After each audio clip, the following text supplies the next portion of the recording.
Siempre nuestros abuelos tienen grandes historias que contarnos. Y mi abuelita no era la excepción. Una mañana un poco fría, daba a entender que vivo en Usme y ustedes se imaginarán el frío que hace acá. Mi abuelita, como era de costumbre, se levantó y se preparó una taza de tinto. Y yo sabía que era tinto porque es que el aroma me llegaba hasta el cuarto. Y bueno, es que mi cuarto quedaba en la sala. Imaginen cómo una cortina gigantesca blanca separaba el comedor de mi cama.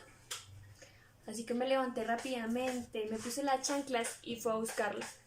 Al llegar a la habitación, mi abuelita estaba sentada en la orilla de su cama, con su gorrito negro, su camisa vino tinto a rayas, su falda negra que le llegaba hasta las rodillas, jugueteando con los dedos de sus manos el queso que aún quedaba en el fondo del pocillo. Sin pensarlo mucho me senté junto a ella. Empezó a contarme de una noticia que había escuchado esta mañana en la radio, algo de un monopolio de esmeraldas, si mal no recuerdo, lo que le hizo recordar una historia que le contaron un día que andaba por Duitama, Boyacá. Las personas relataban que el Muso, lleno de gran bosque nativo y de las más hermosas mariposas, fue en algún momento templo de los indígenas que habitaban allí, y que había sido Are, el dios supremo, creador de su pueblo y territorio. Y es que Are, como todo dios supremo, tenía la capacidad de convertirse en cualquier cosa, desde la hormiga más pequeña al árbol más grande. Y un día, en medio de su aburrimiento y curiosidad de Dios, decidió transformarse en una gran sombra inclinada que iba de borde a borde del río Magdalena. Y con movimientos suaves y lentos empezó a formar valles y montañas, valles y montañas, valles y montañas, valles y montañas, montañas y valles, montañas y valles, montañas y valles, hasta llegar a la cima del gran río Minero. Y es que el gran río Minero era una cosa chiquitica, chiquitica, chiquitica. Y en sus orillas estaba llena de muchos árboles de mango, y a Are le encantaba el mango. Así que paró allí.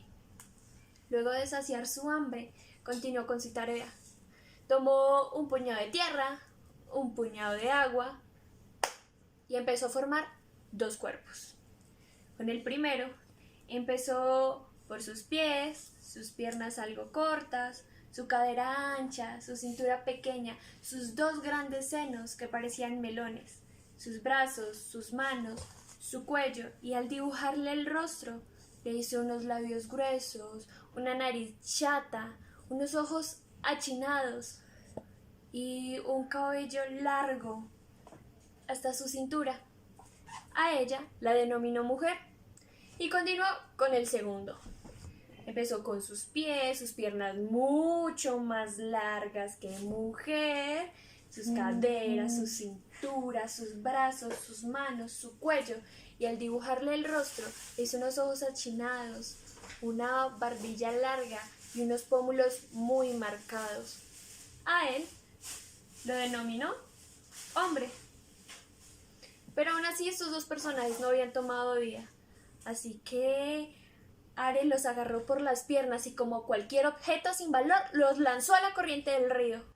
Entre sus aguas llegaron hasta una cascada y entre baños de espuma empezaron a tomar vida y conciencia.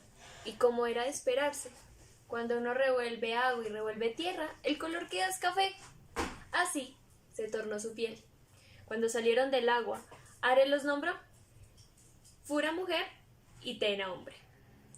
Les enseñó los dominios de su territorio, además de cultivar, cazar y luchar con las fieras que andaban por el lugar. Les dio libertad total dentro de su dominio y, además de eso, vida eterna.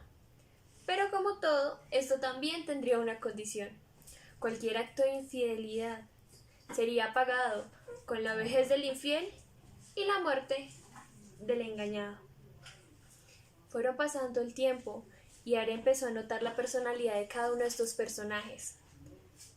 Tena era un hombre fuerte, suspicaz y muy audaz.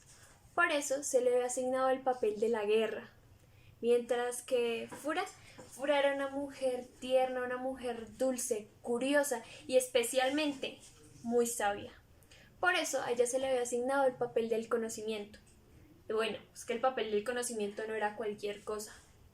Ella tenía que educar generación tras generación, tras generación, tras generación, tras generación. Además de conocerse de punta a punta al muso. Y así fue como estos dos personajes, que aún sin amarse y por mandato de un dios, empezaron a crear el pueblo muso. Poco a poco los musos empezaron a organizarse social y políticamente por guerreros, personas importantes, y los chingamas. Los chingamas eran personas de otras etnias hechos esclavos.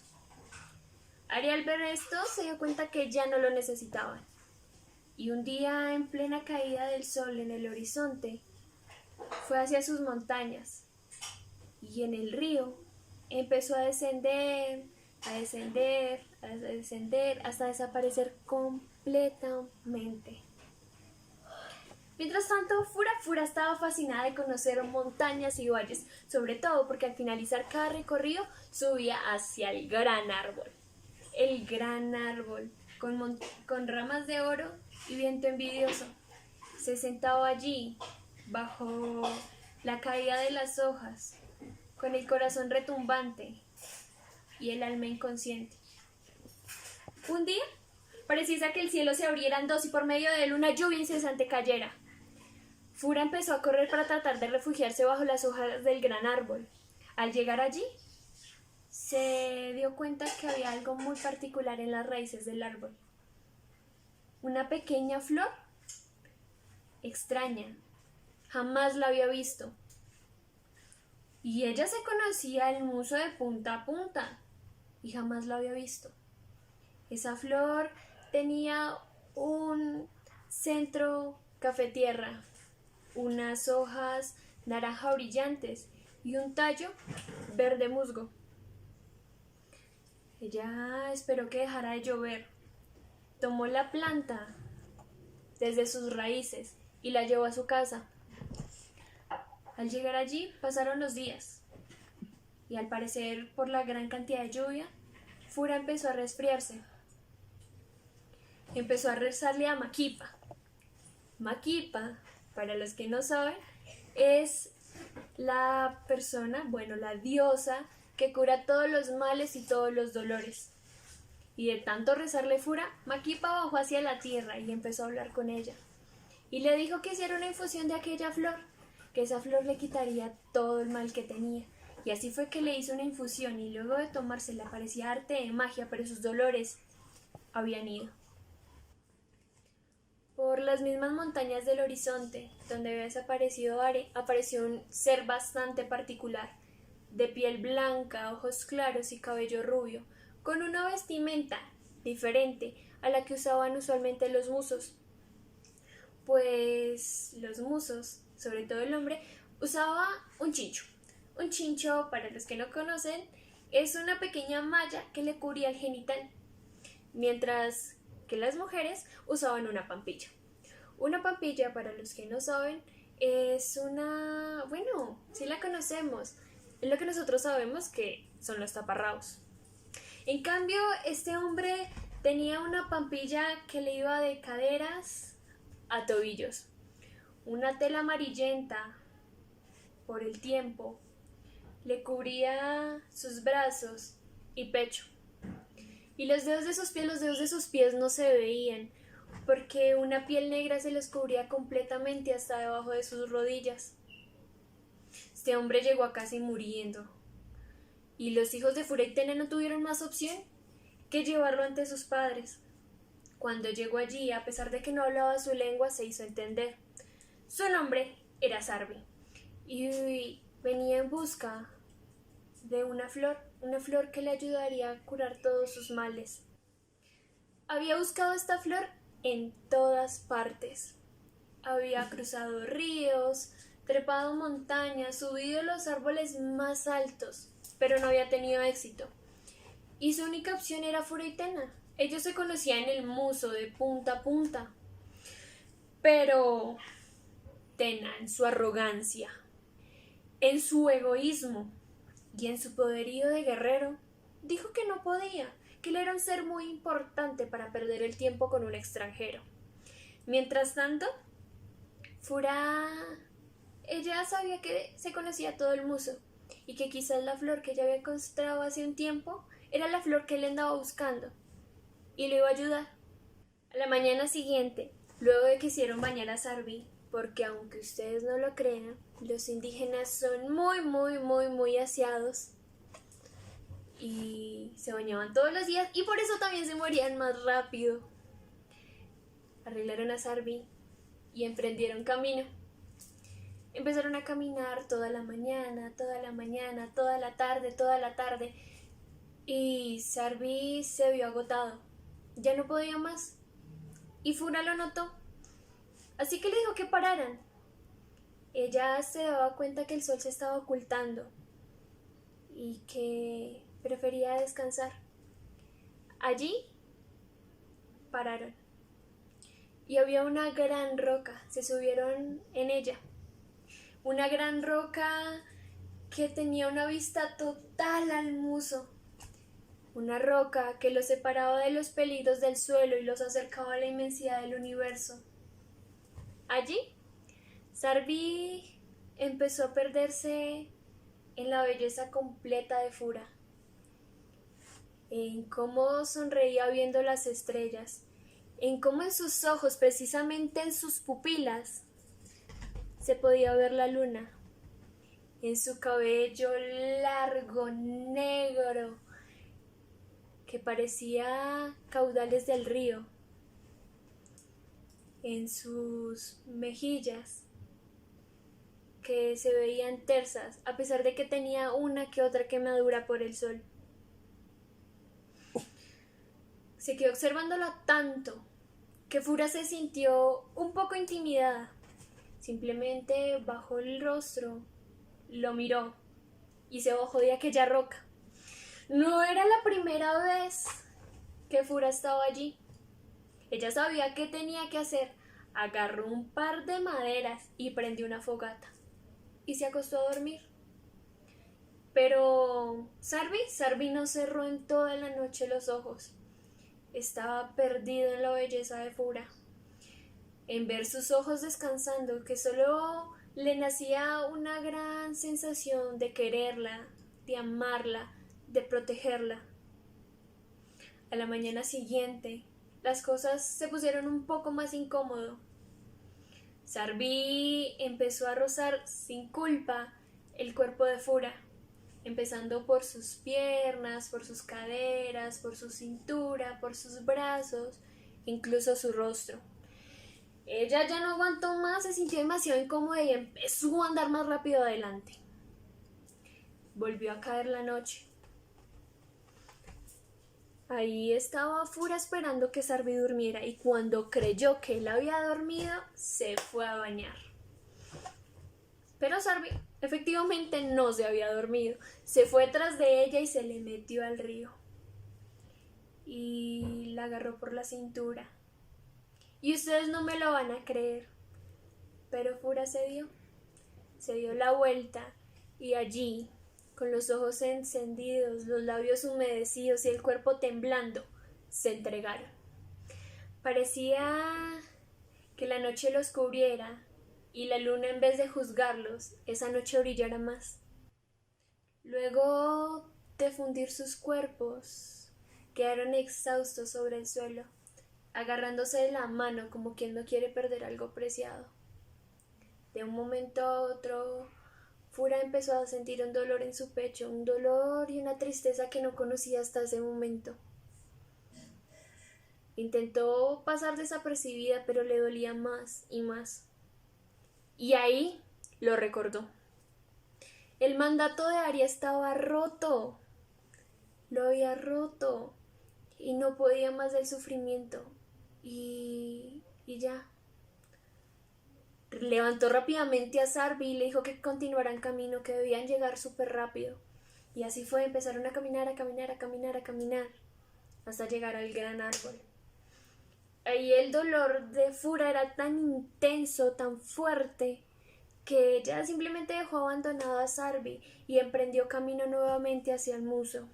Mientras se devolvía, no paraba, no comía, solo quería llegar, ver a su esposo. y llegó.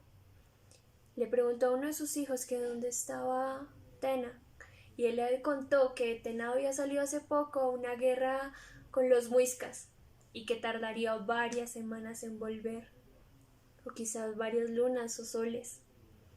Ella no quiso hablar con más nadie, se metió a su choza, se encerró y allí pasaron los días. Ella no comía, no dormía, no quería salir y llegó Tena. Tena estaba emocionado, llevaba días sin ver a su mujer, estaba feliz, cogió y abrió esa puerta y ¡pa! La vio a ella en la mitad de su casa. Se acercó y vio que entre su cabello negro habían unos visos blancos. Ella levantó el rostro y él la vio, con arrugas en su frente, sus senos caídos, con arrugas en sus ojos, en sus mejillas, y al agarrarle la mano estaba totalmente anciana. Ahí Tena lo supo. Ella había roto el mandato y él sabía qué tenía que hacer. Salió rápidamente de su casa y fue a alistar una estaca. Empezó a pelarla y a pelarla. Después de tantas guerras, no había podido ganar esta.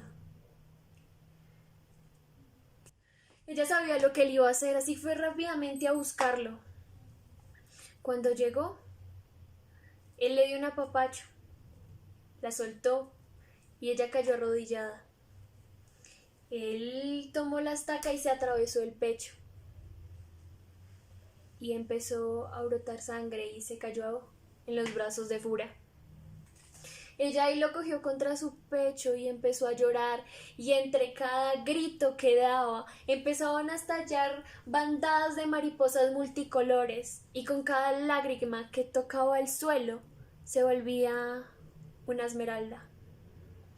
Mientras que la sangre que brotaba de Tena empezaba a ser tanta que le cubría los pies y parecía un tapete en terciopelo.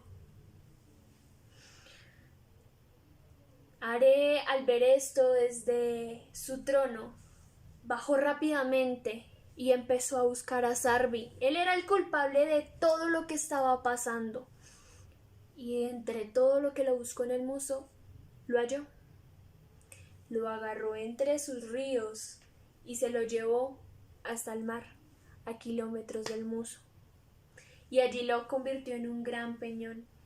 Un peñón es una roca gigantesca que está en la mitad del mar, y esta no tenía ni una planta, porque el castigo de Are era que siempre que tocara el sol a Zarbi lo flagelara, lo lastimara y le doliera tanto como lo que estaba pasando en ese momento Fura y Tena. Pasaron los días y los gritos de Fura no paraban, y Zarbi ya no podía, su corazón estaba partido en dos, a él le dolía todo lo que estaba pasando. Él ya no aguantó más y se desgarró y empezó a brotar sangre, pero esta sangre salía convertida en agua, en aguas rebeldes, en aguas que buscaban a una mujer. Esas aguas empezaron a inundar todo el muso y la encontraron. Ella ya llevaba semanas y estaba muy anciana, su cabello blanco, su rostro arrugado, y aún seguía sosteniendo el cuerpo de Tena en descomposición. Zarbi no aguantó y se abalanzó entre ellos dos, separándolos. Are, entre tanta cosa que era piadoso. No pudo más con eso y transformó a Fura y a Tena en dos grandes montañas. Pero eso sí, esas dos montañas iban a estar siempre protegidas por las más fuertes fieras, las más peligrosas serpientes, pero también tendrían grandes mariposas multicolores Y el castigo de ellos es que en el futuro, cuando la gente empezara a sacar las esmeraldas, que eran las lágrimas de Fura, tuvieran que lavarlas en el río, que era la sangre de Sarvi, y recordarles por siempre el destino y la miseria de los infieles. Mi abuelita me echó el cuento y hablamos un rato más. Luego ella se fue a trabajar como siempre y yo me quedé haciendo lo que mejor sé hacer, y es dormir. A la mañana siguiente no me despertó el olor a tinto. Se me hizo bastante extraño, así que me puse las chanclas y fui a buscarla. Y no se encontraba. Pensé que otra vez se había ido a trabajar, así que simplemente volví a mi cama a dormir. Siempre que imaginaba a Fura pensaba en mi abuelita, y no precisamente por lo infiel, sino por su curiosidad y bondad. Mi abuelita siempre pensaba en el otro antes que en ella, y hablo del otro, de sus hijos y sus nietos. Y es que ella se conocía, bueno, Fura se conocía el muso de punta a punta, mi abuelita se conocía el Usme de punta a punta, y es que a la cortada de 8 años a mi Usme se me hacía gigante, gigantesco. Poco a poco el olor a tinto dejó de ser recurrente en mi casa. El sonido de Vilmar Estéreo en las mañanas. Yo simplemente me hice la idea de que mi abuelita se había ido a un viaje nada más, y que siempre que hay oscuridad en mi vida, mi abuelita es esa luz que me guía.